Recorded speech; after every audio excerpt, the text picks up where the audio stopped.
Et quelque chose de très important que je voudrais ajouter avant de partir, c'est que c'est bien de prendre des nootropiques, c'est bien de prendre de la caféine pour se booster, mais prends-la intelligemment. C'est-à-dire que si tu prends de la caféine pour avoir plus d'énergie, pour être focus, utilise uniquement la caféine vraiment en tant que nootropique et pas en tant que boisson, tu vois, que tu vas utiliser comme ça à gauche, à droite, après ton repas, etc.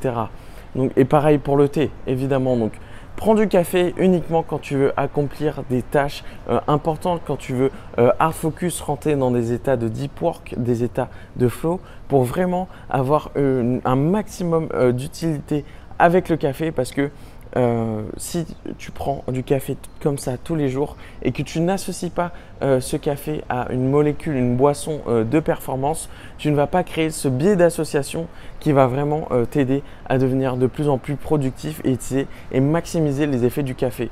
Donc c'est pour ça, de la caféine.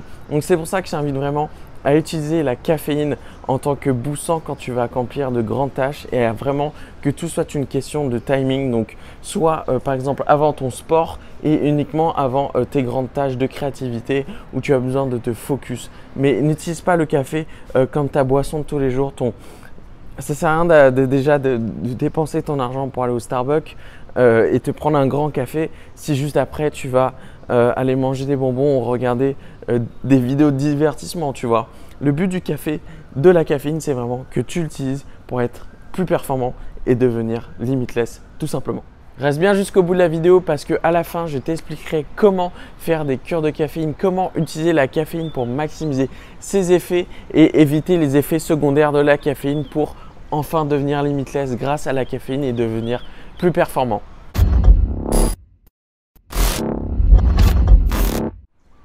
Salut à toi, c'est Sacha Elaine pour Limitless Paradigm, la chaîne YouTube qui parle biohacking, nootropique et nutrition pour devenir plus performant et devenir limitless. Aujourd'hui, je vais te donner les effets secondaires de la caféine, exactement 6 effets secondaires de la caféine. Parce que oui, la caféine est un puissant et très commun nootropique qu'on utilise dans le monde du biohacking ou dans l'entrepreneuriat ou peu importe, parce que énormément de personnes boivent de café. Donc sans plus attendre, le premier effet secondaire de la caféine, c'est l'anxiété. C'est l'anxiété car la caféine bloque la molécule d'adénosine qui est la molécule qui dit à votre cerveau je suis fatigué. Et en bloquant cette fameuse molécule, le cerveau se met en mode fight or flight, c'est-à-dire en mode survie entre guillemets. Il ne sait plus comment réagir et du coup il se met à devenir de plus en plus anxieux. Et donc c'est pour ça que c'est très très important de faire des cures de caféine et je t'en parlerai à la fin de la vidéo. Et donc du coup, vu que ça rend anxieux, ça augmente aussi le stress. Il y a une étude qui a été faite on donnait l'équivalent de 300 mg de caféine au sujet et on s'est aperçu que leur niveau de stress était 2 fois plus élevé qu'aux personnes à qui on ne donnait pas du tout de caféine. Et pour t'imaginer un peu le truc, 300 mg de caféine, c'est l'équivalent d'un grand café chez Starbucks. Donc fais vraiment attention parce que tu vas trouver de la caféine et en grande quantité un petit peu partout, que ce soit dans les énergisants, dans les cafés, même dans le chocolat, dans les bonbons, dans les chewing-gums, tu peux en trouver partout. Et c'est pour ça qu'au final, à la journée, on peut se retrouver avec une surconsommation de caféine. Et c'est là qu'on va avoir vraiment tous les effets secondaires qui vont être mauvais pour toi, pour ta santé et pour tes performances.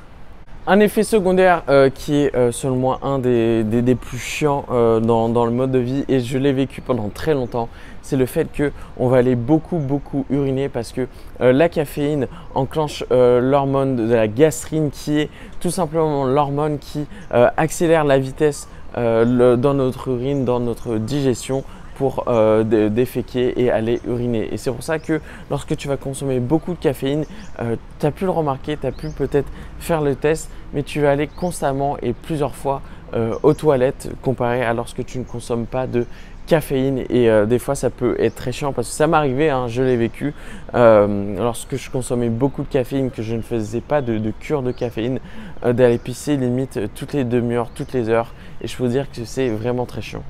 Et donc qui dit stress, qui dit anxiété, dit forcément insomnie. Comme tu le sais, la caféine peut te faire devenir insomniaque et ça c'est bien un problème lorsqu'on veut devenir limitless, quand on veut devenir performant, parce que la caféine, lorsque tu vas en prendre, ça dépend vraiment de tous les métabolismes, hein.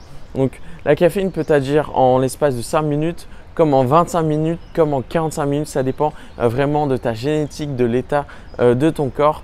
Et la caféine peut rester dans ton sang et que le niveau s'achève entre 5 à 9 heures. Donc c'est-à-dire si tu as l'habitude d'aller de te coucher à 22 heures, si tu prends de la caféine vers 14 heures, c'est un petit peu mauvais game pour toi parce que ta caféine ne fera que s'arrêter vers 22 heures.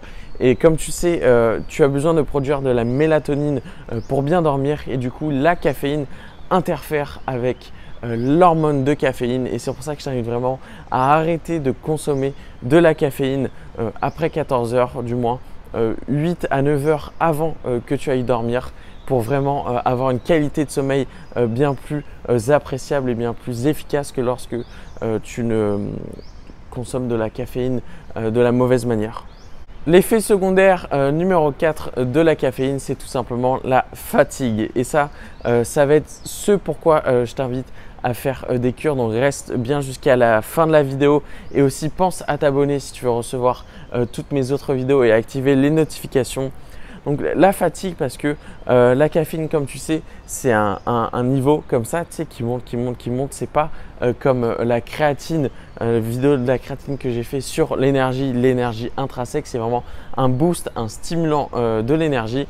Et donc tu vas avoir des crashs, tout simplement. Tu vas avoir des crashs de caféine parce que lorsque la caféine ne va plus être dans ton sang, ton niveau d'alerte, ta vigilance va diminuer et donc du coup tu vas avoir des coups de fatigue. Mais évidemment si tu es constamment sous caféine, tu ne vas pas vraiment t'en apercevoir.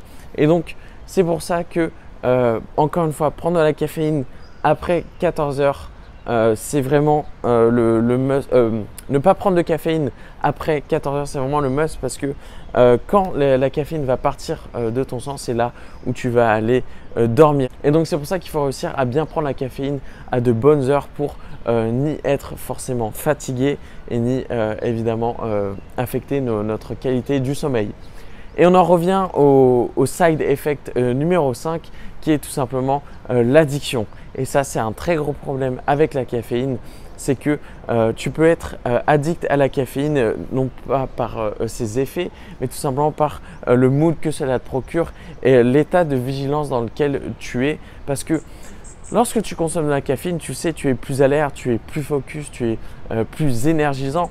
Sauf que il va falloir que constamment, comme un drogué, tu continues à prendre de la caféine parce que comme tu le sais, la caféine est une molécule qui n'est pas produite par le corps dans le sang, dans notre cerveau. C'est vraiment une molécule exogène et donc c'est pour ça, exo qui veut dire de extérieur. Et donc c'est pour ça que il faut que tu consommes de la caféine bien et de la bonne manière parce que tu peux devenir addict et la caféine a les mêmes effets addictifs que la méthamphétamine et la cocaïne. Donc pour te dire à quel point la caféine est puissant, c'est même utilisé par certains et certains pensent que c'est même une drogue ou du dopage lorsqu'on consomme de la caféine dans tel ou tel sport ou de telle ou telle manière parce que c'est vraiment très très efficace et surtout lorsque tu prends une énorme dose, une dose de cheval en l'espace de très peu de temps, tu vas avoir un boost, un regain d'énergie très puissant. Mais si tu t'habitues à cette dose de cheval et à prendre beaucoup de caféine, à que ton cerveau fonctionne constamment sous caféine, tu vas devenir addict à cette caféine et donc du coup tu vas pas pouvoir opérer par la suite sans caféine en fait. Et donc tu vas devenir irritable, tu vas devenir plus anxieux, plus stressé, tu vas devenir nerveux, limite tu vas te gratter les veines. Et donc c'est pour ça que c'est important de faire des cures de caféine. Donc alors pourquoi et comment faire des cures de caféine? Donc comme tu le sais, la caféine, elle fonctionne dans ton cerveau, dans ton sang. Elle commence à partir de 5 à 45 minutes à vraiment s'actionner dans ton sang et elle part entre 5 à 9 heures. Donc c'est-à-dire que pendant 5 à 9 heures, tu vas être sous caféine et évidemment, tu vas avoir un pic au bout de ces fameuses 45 minutes et après, ça va descendre légèrement. Et ce que je t'invite à faire, c'est à faire des cures parce que la caféine peut mettre 2 à 9 jours pour partir de ton corps, de partir de ton sang et que ton cerveau comprenne que tu es sous caféine. Donc on va prendre une moyenne de 4 à 5 jours. Et donc le but, c'est que là, tu fasses des cures de caféine entre 4 à 5 jours et que en même temps que tu fasses ces cures de caféine, tu fasses des cures, des espèces de renouveau pour toi, pour vraiment te retrouver, te détendre. J'invite à faire ces cures à peu près tous les 3 mois, c'est-à-dire que pendant 4 à 5 jours, et tu vas faire une cure de caféine, et tu vas faire une cure de nootropiques, et tu vas faire une pause de sport, et tu vas faire un jeûne, et si possible un jeûne long, parce que je te ferai énormément plein de vidéos sur le jeûne, mais le jeûne a des effets très bénéfiques pour toi, pour ton corps, pour ton énergie. Tout corps laissé à l'abandon revient à son état normal. Donc, c'est-à-dire que lorsque tu vas jeûner, ton corps va manger ces cellules qui sont mauvaises pour ta santé, les bactéries, etc. pour ensuite, après ce jeûne, avoir un regain d'énergie. Donc, pouce bleu pour cette cure, pouce bleu pour cette petite astuce. En conclusion, la caféine, comment la consommer? Évidemment, arrête de la consommer après 14 heures si tu veux bien dormir. Évite le thé noir parce que oui, dans le thé noir, il y a de la caféine, donc ne te fais pas avoir.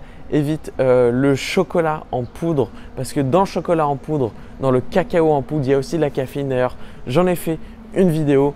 Évite aussi les bonbons, les boissons énergisantes et ne dépasse surtout pas 400 mg de caféine, sinon c'est là. Et c'est vraiment à partir de ce moment-là que tu vas recevoir les effets secondaires de la caféine et que tu vas te sentir mal tout simplement. Donc si la vidéo t'a plu, je t'invite à regarder mes autres vidéos, ma playlist sur les nootropiques ou ma dernière vidéo. Évidemment, tu peux toujours t'abonner à la chaîne pour recevoir toutes mes dernières vidéos et activer les notifications. Et dis-moi en commentaire si tu consommes de la caféine, si tu as déjà eu ces effets secondaires et comment tu consommes la caféine et si tu as du bon café à me conseiller. Sur ce, je te souhaite une excellente fin de journée. C'était Sacha Line. Tchuss.